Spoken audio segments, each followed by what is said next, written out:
बिस्मिल्लाहिर्रहमानिर्रहीम। अस्सलाम वालेकुम स्टूडेंट्स, माय नेम इज़ दिल महबूब। आज के इस लेक्चर में हम जो टॉपिक डिस्कस करेंगे उसका नाम है प्रिंट यूजिंग स्टेटमेंट। बुक का आर्टिकल नंबर 2.18 है, चैप्टर नंबर 2 का print using statement. Last lecture में हमने प्रिंट स्टेटमेंट पढ़ी थी और प्रिंट स्टेटमेंट का कॉन्सेप्ट आपको आना चाहिए। तकरीबन हर प्रोग्राम में प्रिंट स्टेटमेंट यूज़ होगी और होती भी है। तो प्रिंट यूजिंग स्टेटमेंट इस्तेमाल तो नहीं होनी, आगे हम लोग यूज़ करते नहीं हैं हमारी कोर्स के मुताबिक, लेकिन इसको समझना ज़रूरी है।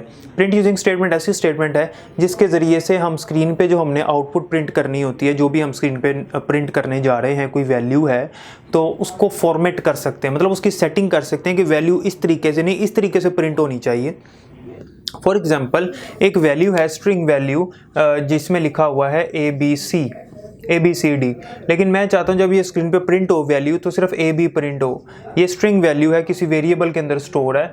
जैसे फ़र्ज़ करते हैं ये स्टोर है ई स्ट्रिंग के अंदर ये वैल्यू स्टोर है।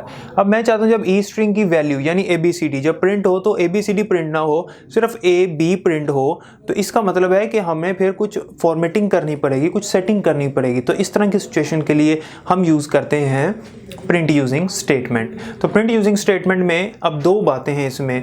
एक तो प्रिंट यूजिंग स्टेटमेंट को जब हम इसमें जब वैल्यू फॉर्मेट करते हैं तो वैल्यूज़ तो दो तरह की हमने पढ़ी हैं। एक वैल्यू हमने पढ़ी है स्ट्रिंग और दूसरी हमने पढ़ी है न्यूमेरिक। तो पहले पढ़ते हैं कि जो स्ट्रिंग वैल्यू होती है उसको हम फॉर्मेट कैसे करते हैं, स्क्रीन पे हमने अगर उसकी सेटिंग करनी तो कैसे करते हैं। तीन ऐसे करैक्टर्स हैं जो स्ट्रिंग के साथ इस्तेमाल होते हैं। एक होता है एक्सक्लेमेशन मार्क, दूसरा होता है बैकस्लैश, एन स्पेसेस, बैकस्लैश, और तीसरी जो चीज़ है वो है एम्परसैंड। इसे एम्परसैंड बोलते हैं, जिसे हम आम लैंग्वेज में अमूमन आम रूटीन में एंड का वर्ड इसके लिए यूज़ करते हैं। तो एक्सक्लेमेशन साइन किस लिए होता है? जब हम प्रिंट यूजिंग स्टेटमेंट में एक्सक्लेमेशन मार्क लगाते हैं तो क्या होगा कि स्ट्रिंग वैल्यू का जो सिर्फ पहला करैक्टर है, जैसे ए लिखा हुआ है, सिर्फ ये शो होगा, बाकी शो नहीं होंगे। एग्जाम्पल मैं आपको देता हूँ। फॉर एग्जाम्पल मैंने लिखा एक वेरिएबल है a string is equals to work, एक स्ट्रिंग वैल्यू दी वर्क लाइन नंबर 10 पे, और लाइन नंबर 20 पे मैं लिखता हूँ प्रिंट यूजिंग स्टेटमेंट मैंने यूज़ की, प्रिंट यूजिंग, ये वाली स्टेटमेंट यूज़ की। प्रिंट यूजिंग लिखने के बाद आगे इन्वर्टेड कॉमास में मैंने लगा दिया एक्सक्लेमेशन मार्क। उसके बाद लगाना है आपने सेमीकोलन। सेमीकोलन लगाने के बाद आगे आपने वेरिएबल का नाम लिख देना जिसकी वैल्यू आप प्रिंट करवाना चाहते हो। तो वेरिएबल का नाम है ए स्ट्रिंग, ये लिख दिया। अब स्क्रीन पे क्या प्रिंट होगा? ए स्ट्रिंग की वैल्यू है हमारे पास, ए स्ट्रिंग की वैल्यू क्या है हमारे पास? वर्क। तो वर्क, इसकी वजह से क्या होगा कि वर्क का सिर्फ जो W है पहला करैक्टर सिर्फ वो शो होगा, तो स्क्रीन पे सिर्फ और सिर्फ W प्रिंट हो जाएगा। ये इसका काम है।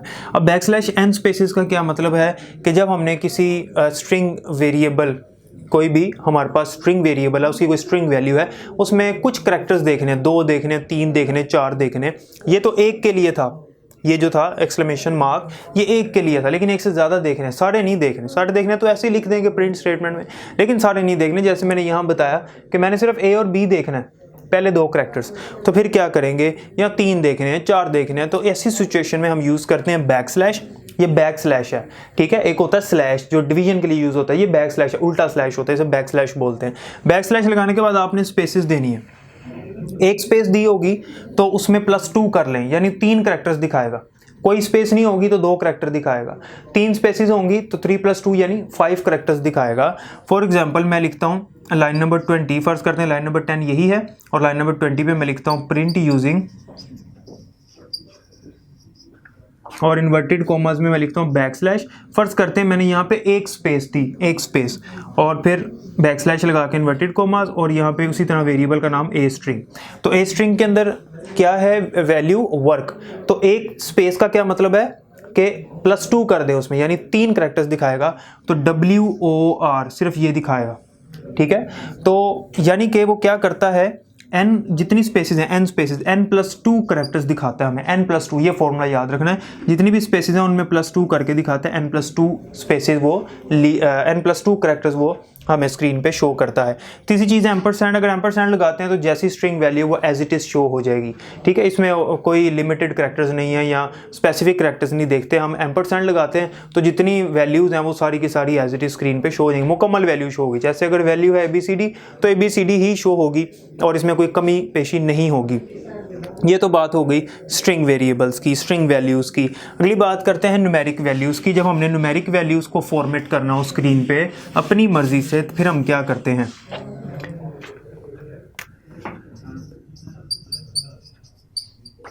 न्यूमेरिक वैल्यूज़ के लिए सबसे पहले जो साइन यूज़ होता है वो है हैश का, दूसरे नंबर पे यूज़ होता है पॉइंट का, यानी डेसिमल पॉइंट, पीरियड जिसे कहते हैं। तीसरे नंबर पे प्लस या माइनस भी यूज़ होता है, ठीक है, और चौथे नंबर पे ज़ीरो भी यूज़ किया जाता है।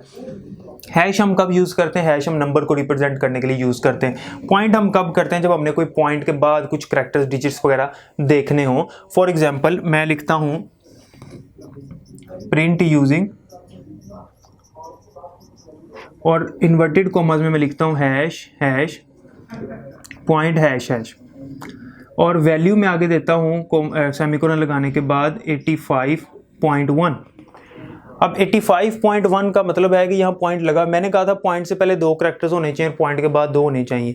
लेकिन हैश क्या करता है? हैश क्या करता है कि अगर वैल्यूज़ कम हैं तो एक्स्ट्रा कोई वैल्यू नहीं लगाता, वो एज इट इज़ दिखा देता है, यानी कि ये वैल्यू नज़र आएगी 85.1। अगर यहाँ पे वैल्यू 85.1 ना होती और वैल्यू यहाँ पे होती 0.5, तो उसने दिखाना था 0.5, यानी कि पहले उसने 0 लगा देना था। तो ये पॉइंट की भी एग्जांपल इसमें हो गई।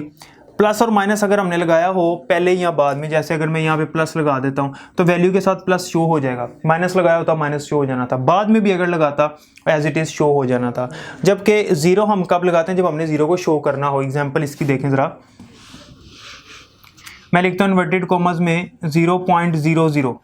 इसका मतलब है कि पॉइंट से पहले एक वैल्यू और पॉइंट के बाद 2 वैल्यूज होनी चाहिए। हैश एक ऐसा प्लेस होल्डर है कि जिसकी जगह पे अगर कोई वैल्यू आ जाए तो ठीक है, एक्स्ट्रा शो नहीं होता, 0 शो हो जाता है। वैल्यू कम है तो शो हो जाएगा। जैसे कि अगर मैं वही वैल्यू लिखता हूँ 8.5 लिखता हूँ, तो पॉइंट से पहले एक वैल्यू है, ठीक है, पॉइंट के बाद एक वैल्यू है, उसने कहा था 2 नहीं चाहिए, तो ये हमें दिखाएगा 8.50।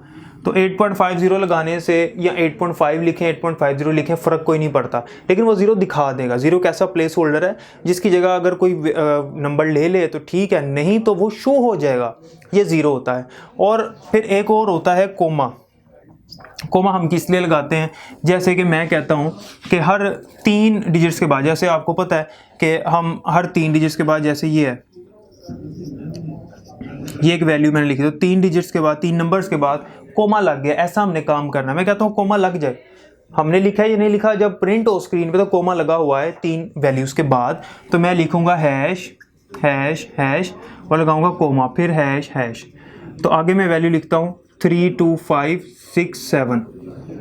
अब क्या होगा? अब वो स्क्रीन पे क्या दिखाएगा? वो 3 वैल्यूज़ के बाद यानी 325 के बाद लगा देगा कोमा और उसके बाद 67 दिखा देगा। हालांकि मैंने कोमा नहीं लगाया था, तो उसने क्या किया कि 325 के बाद कोमा लगा दिया। तो कोमा भी हम यूज़ कर सकते हैं इस तरह से। तो ये हमारे पास कैरेक्टर्स हैं जो हम यूज़ करते हैं न्यूमेरिक वैल्यूज़ को फॉर्मेट करने के लिए। उम्मीद है कि आपको समझ आ गई होगी। मिलते हैं नेक्स्ट लेक्चर में। अल्लाह हाफ़िज़।